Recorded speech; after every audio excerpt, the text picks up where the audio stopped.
বিষাক্ত স্যালারি। বিষাক্ত স্যালারি আমি ইস্টবেঙ্গলের বা আইএসএলের যে স্যালারি নিয়ে যে গতকাল থেকে ইস্টবেঙ্গল ভারতীয় টিমের জঘন্য পারফরমেন্সের পর যে একটা বাজার গরম একটা আলোচনা হচ্ছে, তো সেইটা নিয়ে একটু আলোচনা করব। একটু বোঝার চেষ্টা করব যে আমাদের সমাজের মধ্যে কেমন একটা ভ্রান্ত ধারণা আছে, প্রত্যেকটা পর্যায়েই একটা ভ্রান্ত ধারণা আছে স্যালারি নিয়ে। এবং এই ব্যাপারটা নিয়ে আলোচনা করতে গিয়ে অবশ্যই আমরা একটু ইস্টবেঙ্গলকে অতিক্রম করে আরও বিষয় নিয়ে আলোচনা করব। কারণটা অবশ্যই অনুমেয় যে সব কিছুই প্রাসঙ্গিক। আপনি এটা বুঝলে ওটা বুঝবেন, ওটা বুঝলে এটা বুঝবেন। বিষাক্ত স্যালারি কেন বলছি একটু বাদে আসছি। তো প্রথমে বলি, আজ দেখলাম, একটু আগেই দেখলাম ইউটিউবে বিভিন্ন যে মিডিয়া চ্যানেলগুলো আছে সেখানে আমাদের যে নিতুবাবু আছে ওনার একটা ইন্টারভিউ বেরিয়েছে। সেখানে উনি ভীষণ রেগে গেছেন যে আইএসএলে এত কেন স্যালারি। উনি বলছেন যে সমস্ত ক্লাবের উচিত একসাথে বসে একটা স্যালারি ক্যাপিং করা উচিত, মানে সিলিং করা উচিত ইন্ডিভিজুয়াল প্লেয়ারের। আমি এই স্যালারি সিলিংয়ের ব্যাপারে না গিয়েও বলছি যে যদি স্যালারি সিলিং হয় তাতে ইস্টবেঙ্গলে কী লাভটা হবে, ইস্টবেঙ্গলে কী লাভ হবে। আমরা একটা let's take the example of Abhishek. ওর উদাহরণ দিয়ে বোঝানোর চেষ্টা করি যে কিরকম নির্বুদ্ধিতা, এই চিন্তাভাবনার পেছনে কোনো বুদ্ধি যে কাজ করছে না। ধরুন অভিষেক সিংয়ের ব্যাপারে আমরা ধরি, এই এক্সাম্পলটা ধরেই কাজ করি। অভিষেক সিংকে পেতে গেলে আপনাকে দুটো জিনিস দিতে হবে, একটা স্যালারি দিতে হবে এক্স অ্যামাউন্ট, আর একটা ট্রান্সফার ফি দিতে হবে ওয়াই অ্যামাউন্ট। আচ্ছা ধরলাম এক্স অ্যামাউন্ট একটা সিলিং হয়ে গেল, ঠিক আছে, কিন্তু ট্রান্সফার ফিটা কী হবে? ট্রান্সফার ফিটা আপনি সিলিং চান? ট্রান্সফার ফি যদি সিলিং না করে তাহলে তো আপনার ওই সমস্যাটা মিটছে না। কেননা ট্রান্সফার ফি তো যে বেশি দেবে পাঞ্জাবকে, পাঞ্জাব তাকেই ছাড়বে অভিষেক সিংকে। আচ্ছা তর্কের খাতিরে আমরা ধরে নিলাম আপনি সিলিং করে দিলেন, ট্রান্সফার ফি সিলিং করে দিলেন, খুব কম টাকা করে দিলেন। নিতুবাবু, আমাদের বিজলিবাবু, এরা সবাই একসাথে বসে সিলিং করে দিল যে ট্রান্সফার ফি 10 লাখের বেশি হবে না। যদি আপনি সিলিং করে দেন, পাঞ্জাব যদি আপনার রাজি না হয়, মানে ট্রান্সফার ফি যে নিতেই হবে এটা তো কোনো বাধ্যতামূলক নয়। ট্রান্সফার ফি আপনি কাউকে অফার করতেই পারেন, কিন্তু সে না বলতেই পারে। তো এই যে এখন পাঞ্জাব মজা দেখছে যে এই অভিষেক সিং, সে যেরকমই খেলোয়াড় হোক, ভালো মন্দ মাঝারি যাই হোক, একে বেচে আমি টাকা কামাতে পারবো। এইটা হলো তার মোটিভেশন। আপনি যদি তার মোটিভেশনটা কেড়ে নেন তাহলে সে বলে কী হবে, 10 লাখ টাকা 5 লাখ টাকার জন্য কেন এই প্লেয়ারটাকে ছাড়বো। তাহলে কি আমরা দেখছি যে যদি স্যালারি সিলিংও হয়, অন্যান্য বিভিন্ন ক্লাবে কি লাভ হবে কি হবে না আমরা জানি না। ইস্টবেঙ্গলের কিন্তু কোনো লাভ হবে না এই মুহূর্তে। কিন্তু আমাদের এই নিতুবাবু, উনি নিজের কাজটা ছাড়া বাকি সবার কাজ জানে, সবার কাজ নিয়ে উনি মতামত দেন, মন্তব্য করেন। এবং এই সমস্যাটা কিন্তু একটা সামাজিক সমস্যা। এই যে আমরা দেখছি, আচ্ছা একটু বিষাক্ততে চলে যাই, তারপর আবার আসবো, ইস্টবেঙ্গলে আসবো। কেন বিষাক্ত স্যালারি বললাম, আমি ওই দীঘা নিয়ে বিভিন্ন ভিডিও দেখছিলাম, জগন্নাথ ধাম নিয়ে দেখছিলাম। তো দেখতে দেখতে হঠাৎ করে আমার ফিডে এলো একটা ছেলে, সে তার বোধহয় তার স্ত্রীকে নিয়ে গেছে দীঘায়। তো মুখটা চেনা চেনা লাগছিল। তো দেখলাম প্রহ্লাদ, নাম প্রহ্লাদ মাইতি। তারপর মনে পড়লো বহু আগে আমি বিভিন্ন ছেলের ইউটিউব এসবগুলো দেখতাম, অল্প অল্প দেখতাম। বিভিন্ন ছেলে সিরিজ আছে, এই ছেলে সেই ছেলে, এলেবেলে ছেলে, এরকম মানে বং ছেলে, বাজে ছেলে, বস্তির ছেলে, পচা ছেলে, ছোট্ট ছেলে, এরকম বিভিন্ন ছেলে আছে। তো একটা ছেলে এরকম আছে যার নাম বিষাক্ত ছেলে, তার ভালো নাম প্রহ্লাদ মাইতি। বহু অনেক দিন আগে দেখতাম, অনেকদিন দেখা হয়নি তাই, কিন্তু মুখটা একটু চেনা চেনা লাগছিলো। তারপর দেখলাম সে গেছে, দীঘায় গেছে। এবার সে দীঘা থেকে ফেরত এসে দীঘাতে ভ্লগ বানিয়েছে। খুব একটা ভালো বানায়নি ভ্লগটা, হচ্ছে অনেক আনকোড়া, আমি দেখেছি অনেক আনকোড়া ছেলে মেয়ে অনেক ভালো ব্লগ বানিয়েছে। যারা যারা ভালো ব্লগ বানিয়েছে তাদের ব্লগের মজার অংশগুলো আমি কিন্তু শেয়ার করেছি। যাকে সবাইকে যে সব বিষয়ে ভালো ব্লগ বানাতে হবে তা এখনও মানেনি। কিন্তু মজার কথা হলো, তারপর আমি দেখলাম ও আরও একটা ভিডিও বানিয়েছে ওর বিষাক্ত কি ব্লগ এরকম চ্যানেল থেকে। সেখানেও বলেছে যে দীঘাতে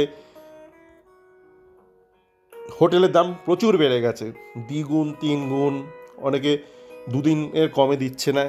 এই নিয়ে মানে আপনারা আগে থেকে ভেবে যাবেন, প্রি বুকিং করে যাবেন, নয়তো নাজেহাল হবেন। দেখুন এখানে আপনি কি করতে পারেন, এগুলো তো সব প্রাইভেট হোটেল। এবং আপনি যদি একটু বোঝার চেষ্টা করেন, মানে আপনি যদি নীতু না হয়, নীতু সুলভ চিন্তাভাবনা যদি না করে যদি একটু স্বাভাবিক বুদ্ধি দিয়ে আপনি ভাবেন, তাহলে আপনি দেখবেন যে এটা পুরোপুরি ডিম্যান্ড সাপ্লাইয়ের খেলা। তো কি ছিল, মানে দীঘাতে একটা লোড ছিল, একটা ট্যুরিস্ট লোড ছিল, যেটা এন্টায়ারলি বেসড অন যে আপনার যারা সমুদ্র দেখতে যেত। তো যখন মন্দিরটা উদ্বোধন হচ্ছে, আমার এখনও মনে আছে, সেখানকার কিছু হোটেলের লোকদের ইন্টারভিউ নিয়েছিল। তো কেউ কেউ একটু বিচক্ষণ যারা, তারা বলেছিল হ্যাঁ আমরা তো আশা করছি যে ভালো আমরা দর্শনার্থী পাবো, আমরা কাস্টমার পাবো। কেউ কেউ একটু নিম্ন করতে, না এখন তো বুকিং হয়নি। আরে তখনও তো উদ্বোধনই হয়নি, ওর লোকে আগে থেকে কি অত জানবে নাকি, সবাই ভিশনারি নাকি? এই জন্য মানে আপনি হোটেলের ম্যানেজারের থেকে যদি আপনি ট্যুরিজম পলিসি বানান, তাহলে মুশকিল আছে। তো এখন যেটা হয়েছে, মানে বিশাল ভিড় হচ্ছে। এবার আপনার হোটেলের সংখ্যা তো রাতারাতি বেড়ে যায়নি, মানে এখনও বাড়েনি। মন্দির উদ্বোধন হয়েছে 1 মাসও, হার্ডলি 1 মাসের একটু বেশি সময় হয়েছে। তো এবার আপনার হোটেলের সংখ্যা ওখানে বাড়লে তখন আপনি আপনার যে হোটেলের রেটটা কমবে। তো যতক্ষণ না কমবে, আপনার সাপ্লাই এক রয়েছে, আপনার ডিমান্ড বেড়ে গেছে, তো রেট বাড়বে।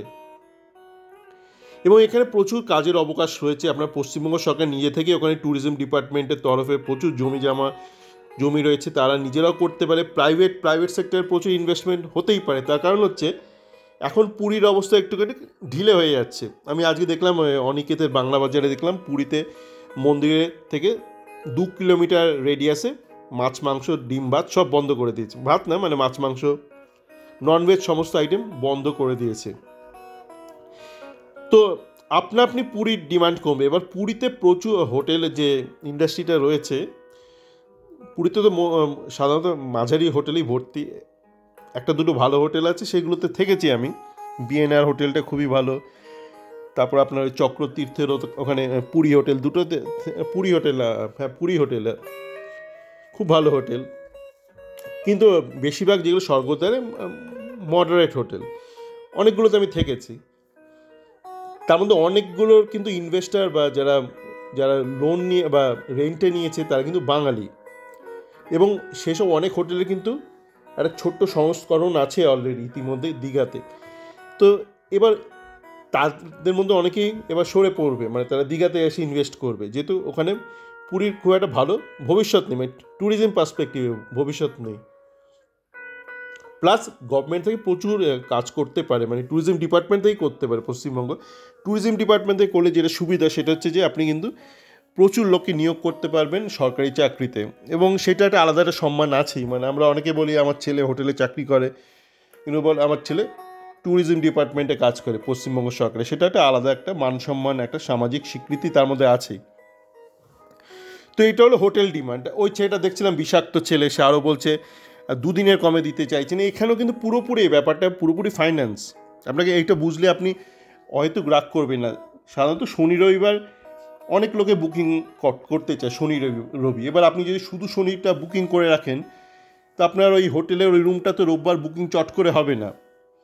এবং ওরা দেখছে প্রচুর লোক আছে যারা শনি রবিবার চাইছে, তাই ওরা ব্লকে করছে। এইগুলো নিয়ে কিচ্ছু করা নেই, এগুলো প্রাইভেট হোটেল, এটা হসপিটালও নয়, এটা হেলথ কেয়ারও নয় যে সরকার থেকে এখানে ইন্টারভিন করে বলবে যে তোমরা মানুষের নাগালের মধ্যে রাখো প্রাইসিং। এটা সম্ভব নয়।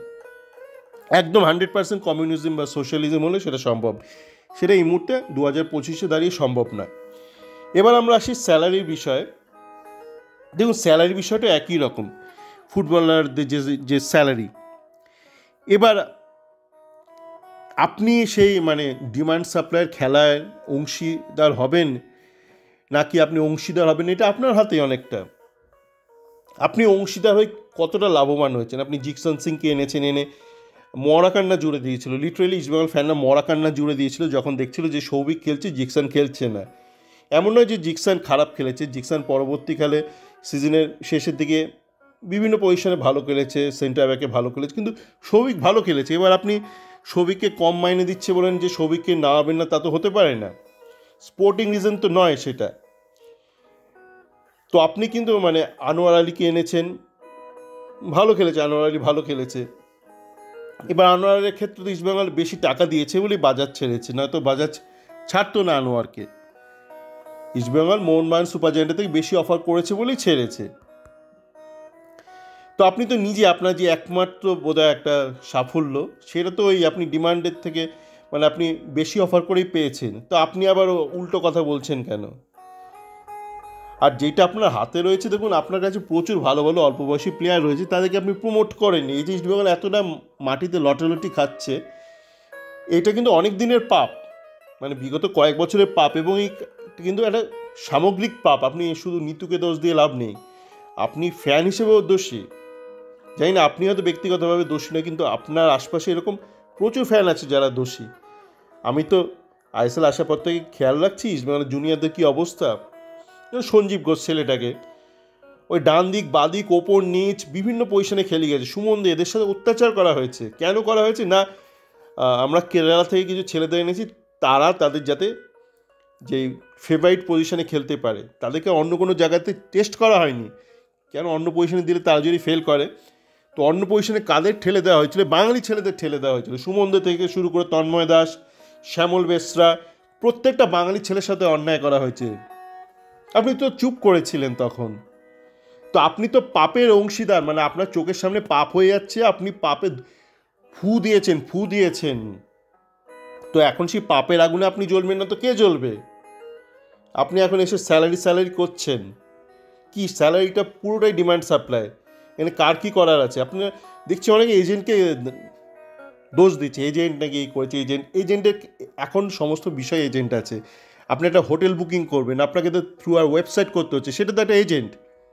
ডিজিটাল এজেন্ট নাকি সেটা এজেন্ট নয়? Booking.com, Expedia.com এগুলো কি এজেন্ট নয়? এরা তো এজেন্ট। আপনি দেখতে পাচ্ছেন, একটা মানুষ দেখতে পাচ্ছেন না বলে তারা এজেন্ট নয়।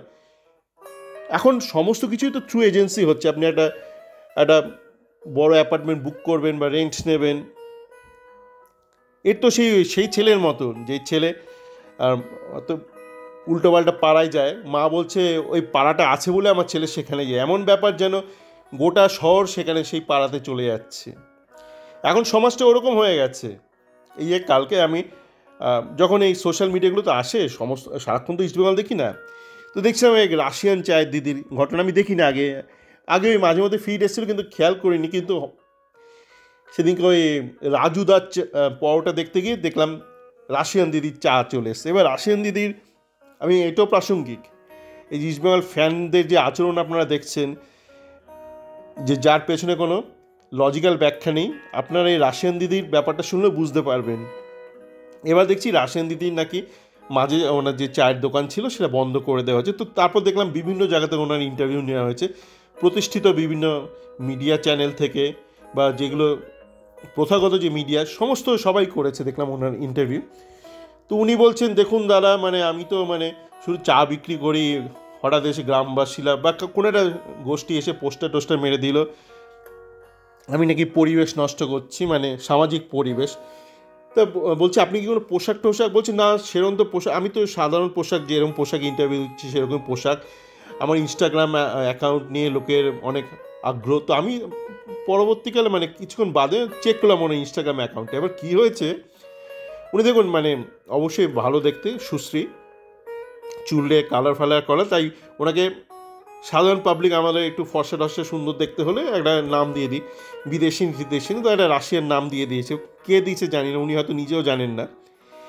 এবার তার সাথে কি হয়েছে, ওনার দেখছিলাম ইনস্টাগ্রাম অ্যাকাউন্টে পুরনো কিছু ছবি রয়েছে, উনি হয়তো তখন হয়তো রিলস টিলস এগুলো বানাতেন, সেখানে উনি একটু ওয়েস্টার্ন ড্রেস পরেছে, যেগুলো আজকাল আপনি শহরে যে কোনো মানে আপনি কলকাতার বাইরেও যেতে হবে না, কলকাতার যে কোনো মলে যাবেন দেখবেন প্রচুর আজকালকার সাধারণ শহুরে মেয়ে একটু ওয়েস্টার্নাইজ ড্রেস পরে, কিছু সামার ড্রেস পরে, মানে অশালীন নয়, সামার ড্রেস, যেগুলো তো আজ থেকে 20 বছর আগে 30 বছর আগে অতটা চল ছিল না। তো উনি সেরকম কিছু পোশাক পরে কিছু হয়তো ছবি দিয়েছেন, ছবি পোস্ট করেছিলেন, ভালগার নয়, জাস্ট ওয়েস্টার্ন সামার ড্রেস কিছু পরে ছবি পোস্ট করেছেন। এবার পাবলিক, মানে যেই পাবলিকরা ওই আপনার ওই কেরালার ছেলেদের জন্য ছুটে যায়, সেই পাবলিকই তো, আলাদা তো পাবলিক নেই সমাজে, একই শ্রেণীর পাবলিক, সেই পাবলিক হয়তো সেই ছবি দেখে মানে একদম মানে ফাস্টু খেয়ে গেছে, দেখে এবার চা খেতে চায়ের লাইনে চলে গেছে। গিয়ে হয়তো বাড়িতে এসে হয়তো এটা হয়তো বলছে, আর ইনস্টাগ্রামে হয়তো ছবি দেখছে, এবার বাড়ির বাবার মা হয়তো বলছে কি আমার ছেলে বকে যাচ্ছে, এই চা দিদির কাছে বারবার ছুটে যাচ্ছে, মানে চাটা জানি না আদৌ কেমন বানা, কোনো আইডিয়া নেই। কিন্তু বাড়ির লোকের অভিযোগ হচ্ছে যে আমাদের পরিবেশ নষ্ট করছে। উনি কিন্তু চায়ের দোকানে কোনো রকম ওয়েস্টার্ন ড্রেস, মানে সাধারণ একদম নর্মাল ডিসেন্ট ওয়েস্টার্ন ড্রেস পরে চায়ের দোকানে উনি চালাতেন। কিন্তু ওনার যে ইনস্টাগ্রাম অ্যাকাউন্টে অতীতে উনি কিছু ওয়েস্টার্ন সামার ড্রেস পরে কিছু ছবি পোস্ট করেছেন, সেটা থেকেই মানে পাবলিক, পাবলিক ছেলেরা, মরদরা লাফালাফি করে ওখানে চায়ের দোকানে ভিড় জমাতো।